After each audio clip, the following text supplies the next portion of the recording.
Hey everyone, it's Davi again. And this time I'm here with a 3-inch or about a 10 centimeter diameter ohm roller, or as they were originally called, the Lana roller. Um, these are legacy ohm rollers. I've had these rollers for like probably 8 years, something like that, maybe from one of the first batches. But the good news is that they're still making them, and they're still making them of very similar quality to the original. A lot of companies I've noticed, the longer they're around, the shittier the products get, but these are rock solid. And I'm gonna show you today what I do with this little tiny roller, and I'm gonna focus on my legs.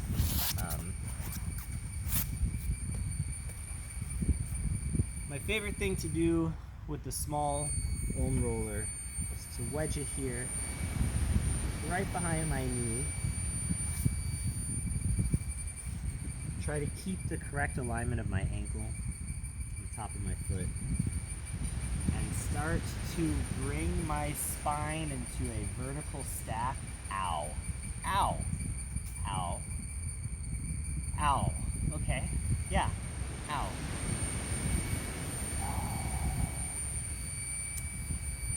The fact that this hurts as much as it does is a really clear indicator to me that I have some layers of fascia, of muscle, nerve that are stuck together here in my calf. Probably between the gastrocnemius and the soleus, there's some nerve tissue that's entrapped. And so the goal is to give as much weight as you can without like torturing yourself too much.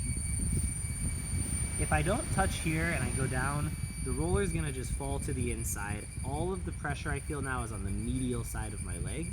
However, if I come up, I place the roller, I keep some body weight here on the outside, and I come down. Ow, ow, ow. Now I feel the pressure right in the middle of my calf. And notice I'm not rolling. The roller doesn't actually roll. Not during the moment of deep release. The roller only rolls during transitions. And so a transition might look like this, where I put my body weight into the roller, I lift my upper leg off of it, and now I roll, roll the roller down to the next location that feels different, that feels unique. Keep the weight in the roller and sit down on it. And then breathe.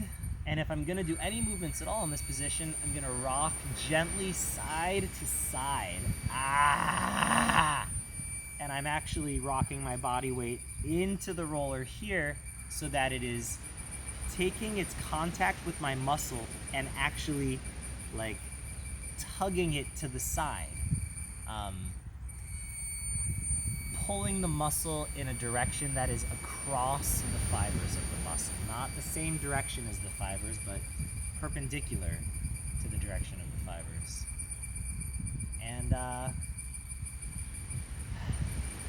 And this really sucks. I don't like the way this feels, but I also like the way it feels.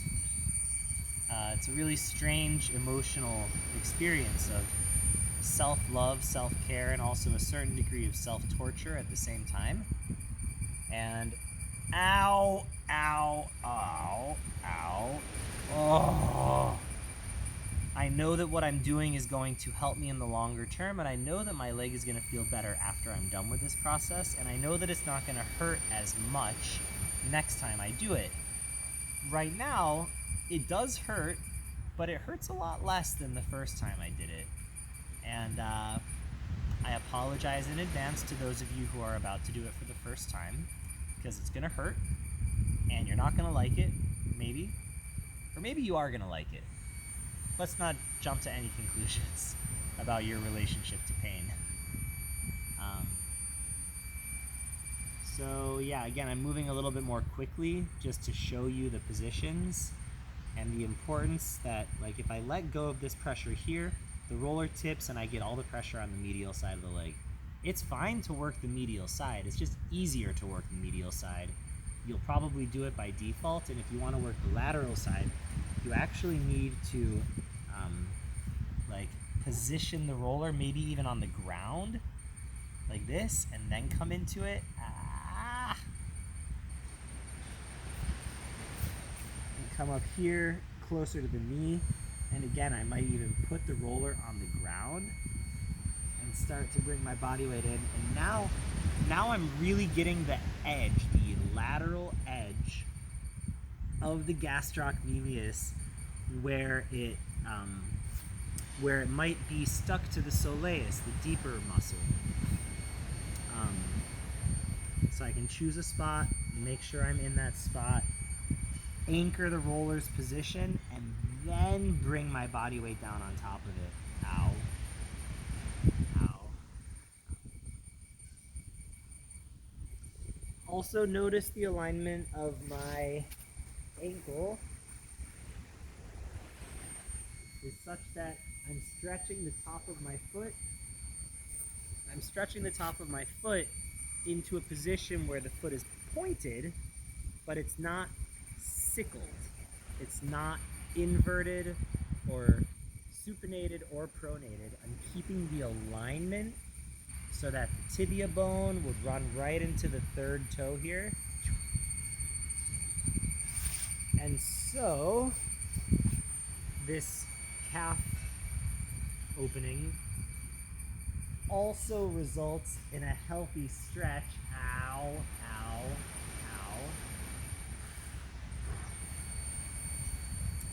ow. It also results in a healthy stretch of all the muscles that attach across the ankle and into the front of the leg here. So again, we're not ever doing just one thing at a time. Usually 3 or 4 different things are happening in the body, even though we have just one tool and we have just one focused point of contact. The alignment of the other parts of the body is very important.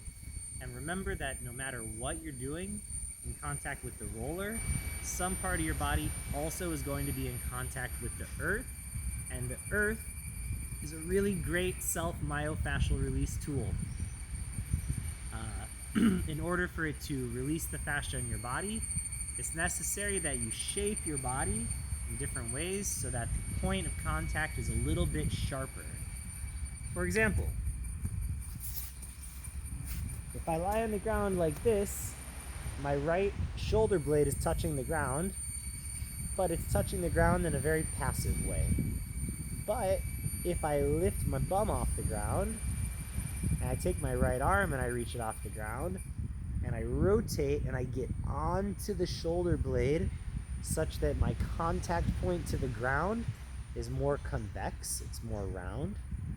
Now, in this position, I do feel actually that I am massaging and opening and working the fascia that covers my scapula and that is just medial to my scapula, to the shoulder blade. So the ground is good. It's a great way to warm up too. But boy, if I tuck this bad boy in there, and I do a similar thing where I'm rounding my body to create a point of contact that is convex, this is really great too.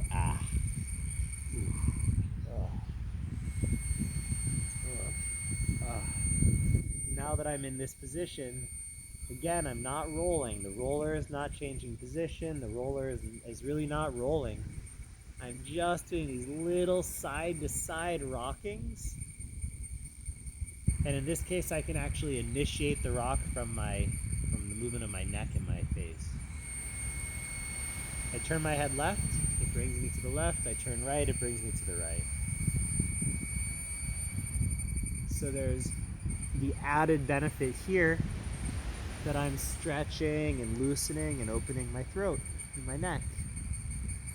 Well, what else is happening? My core is engaged. If my core wasn't engaged, I would collapse. So,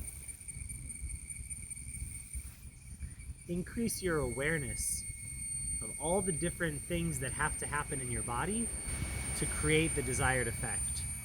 the desired effect is just one part. The other things that are happening are also productive. They're also potentially strengthening, stretching, releasing, healing in some way. And all I'm using right now is this little roller.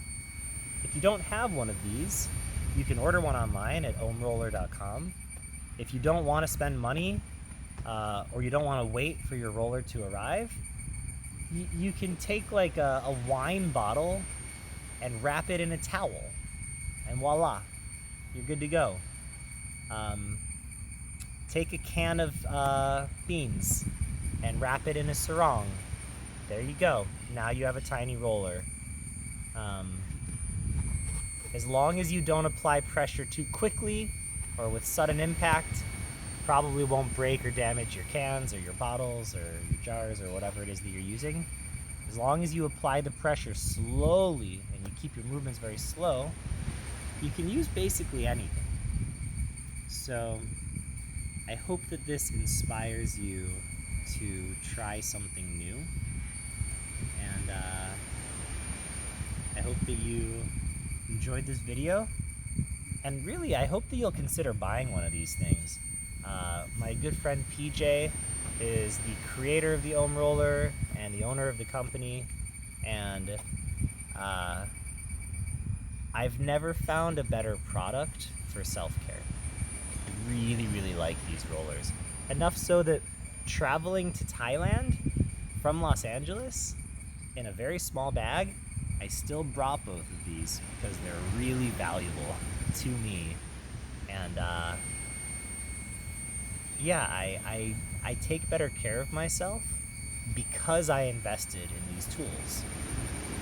And I think that concept of investing in tools that you know you want to use is a really wise way to invest money. So,